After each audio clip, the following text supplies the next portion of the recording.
Hey everybody, this is Alchemisted, and this is not a playthrough. This is going to be just a brief talk about Armored Core 5. So one of the things I finally did this year was I finally got this. I finally picked up Armored Core 5.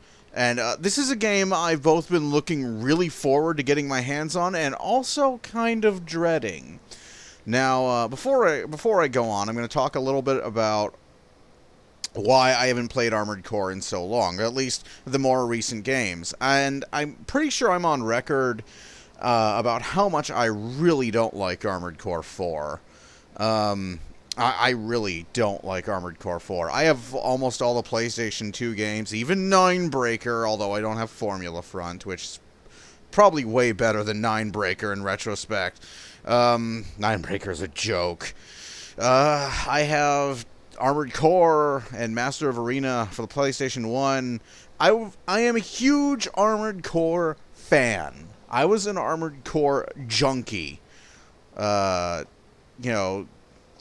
gone, in the past. I was, like fucking hardcore old school Raven shit. Not the Lynx or the Migrant stuff, like Raven, So,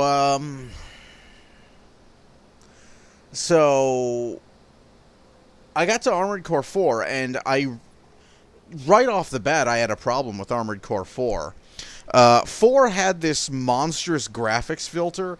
Like, you remember the whole real is brown trend early on in this console generation, where every other game had this brown, Bruckheim, or like really weird kind of Bruckheimer-ish graphics filter. And because, of course, reality lacks coloration. We all know that. I hated the way Armored Core 4 looked. Right off the bat, this game, it just got on my bad side, because it was either like too dark, too light. If it was dark, it was always dark brown, and if it was light, it was always just this bright, like washed out kind of gray. It was almost black and white in some instances. And I just really hated the look of the game. And I started sitting down and I played the game, and I realized that every weapon in the game had been horribly nerfed. Like, super nerfed. Really badly nerfed. Okay. Now, bear in mind, when I say this, when I say what I'm about to say, I'm including myself in this statement because I've done my fair share of whining, alright? But Armored Core players are about as whiny as Star Trek fans. And again, I include myself in that statement as well. We're about as whiny, like, the two are about as whiny as each other, because I remember way back in Nexus, Armored Core Nexus came out. I got it less than 4 days later. There were forums, pages and pages and pages of forum topics, just full of parts that should be banned. And that mentality got carried over in Armored Core 4, where they now have the ability to patch the game to address people's complaints about a particular weapon or part. But when you have that many people raising that big a ruckus about, somebody's going to be complaining about each and every part in the game eventually. When you have that much of a ruckus about the balancing of your game, eventually everything's just going to lose its identity. And that's what happened in Armored Core 4.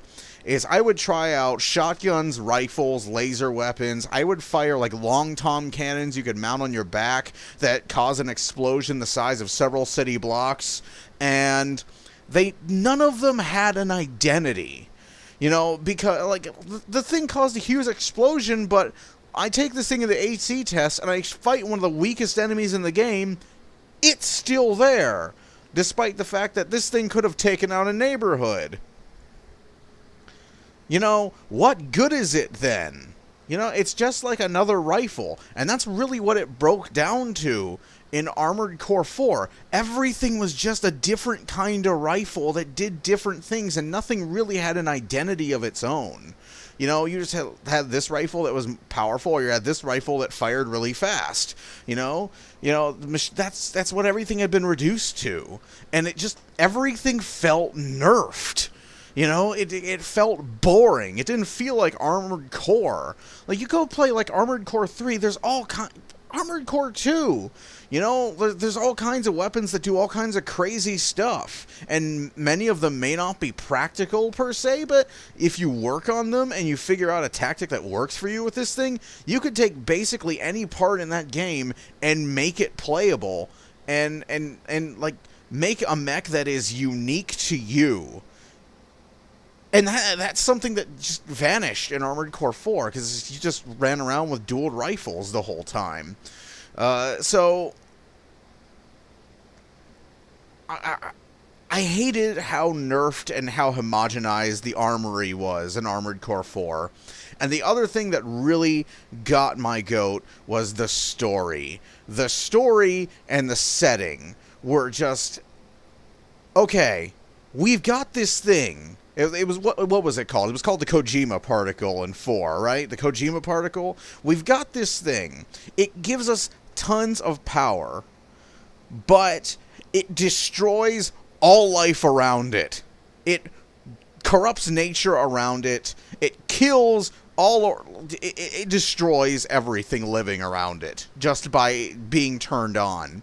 So, do we figure out a way to safely contain this energy and not burn our world into uninhabitable husk? No. Let's slap that thing into a mech and have the mech fly everywhere, firing weapons that throw more of these things out.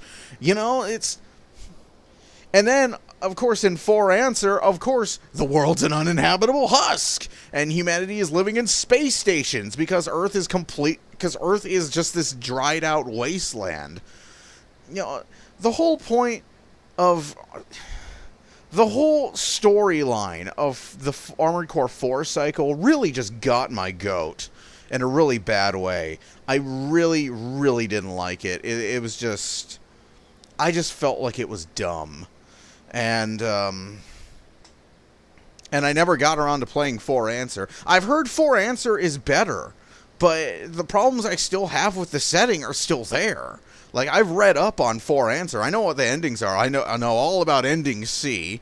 I know all about like White Glint and stuff like that. So I have a good idea of what happens there, and it's still the same dumb story.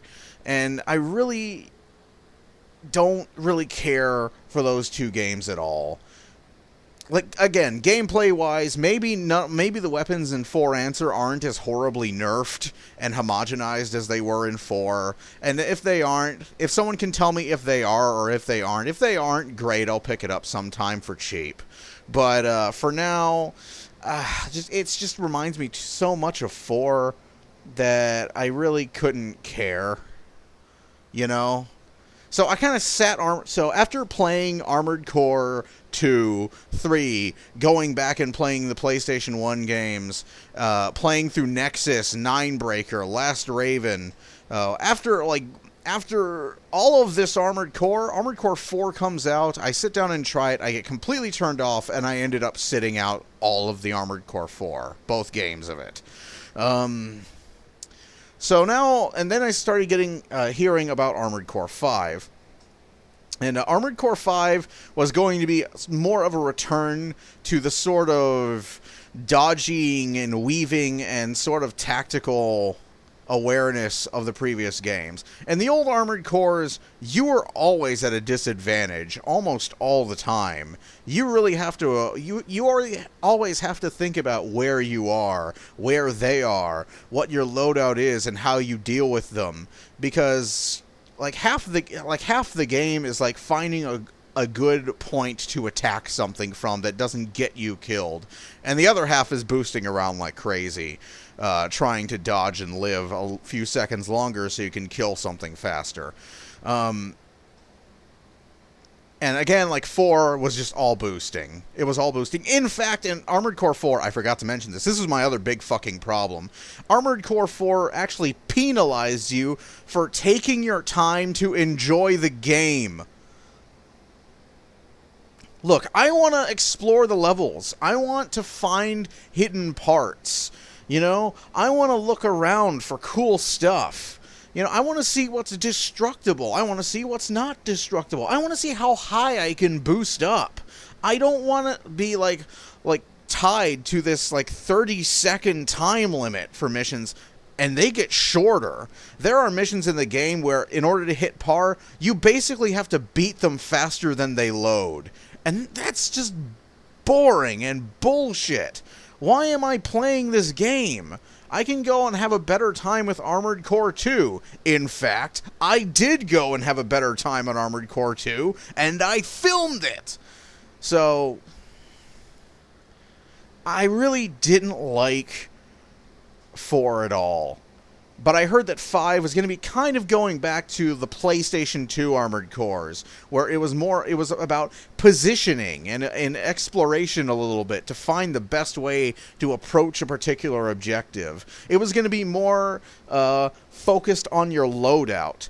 And something that I was kinda not really sold on watching the gameplay streams from Software was the whole concept of getting rid of the back weapons, which they've actually done in a really slick way, and I'll talk about that once we start. But I was kind of terrified about Armored Core 5 because I was really scared that this would basically be a repeat of my experiences with 4.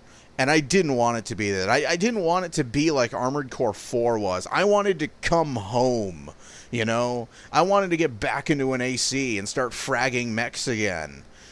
And I am happy to report that though the critical reaction to Armored Core 5 has been mixed, for an old raven like me, this game is fucking awesome. And I'm going to take you on a brief tour of it, talk a little bit about the things they do, some things that I like, some things that I don't, show you around some of the features, and hopefully raise a little bit more awareness for this game, because I think this is a good game. And the U.S. server, this game could use all the people in the U.S. server it can get, for real, because the U.S. server is kind of dead. And it really isn't being given the attention it deserves. And the game really isn't being given the attention it deserves. So watch this video and try and watch it with an open mind. I'm going to take you on a tour. I'm going to do a couple missions. I'm going to do a couple order missions and a couple story missions. And show you around the workshops, the various menus. And we're going to see what we can see. So let's go ahead and start up. Now, this is the first... The reason why I've been sitting at this screen the whole time is because this is something that I really like. This is something that I think is really cool. Is there's no real start screen, at least not in the traditional sense. It gets kind of Steel Battalion-y with the start screen. So basically what you have when you start the game is you have your like mech's boot sequence. So you go ahead and hit this, and you hit the start button. And you get to select your memory device. I always save to the hard drive. I never save to a cloud. I hate cloud service. It's unsecure as fuck. Do yourself a favor. Always save to a local device. You know, whether you're dealing with Steam or your 360 or whatever, whenever like a cloud service is offered, don't take it. Save to a local device. Save yourself the stress. Let's go ahead and select the hard drive.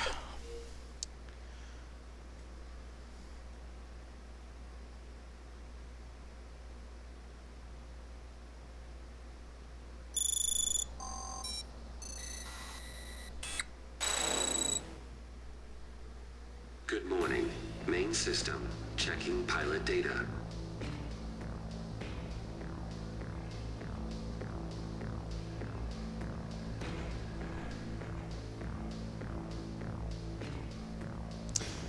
Okay. Oh, there we go. The game takes a little bit, a while to load if you're playing it online. So fair warning. That little marker, that little loading icon in the lower right, where I'm going to talk about that. I'm going to talk about that. In fact, I'll talk about it right now. The little loading icon. This game does not have manual saves. It's a bit dodgy. It doesn't have manual saves at all. Whenever you switch modes or menus, it auto-saves. So you can kind of force it to save whenever you want, but you can't actually pick a save slot and save in it. I don't like that. You can screw yourself over with your mech build pretty easily with that, but you can also archive your mech configuration like I believe you could in 4. So there's that at least. So if you're going to be screwing around with your mech a lot, save your mech first, and I'll show you how. Let's go ahead and start. Main system, normal mode activated. Now resuming mission. Welcome back.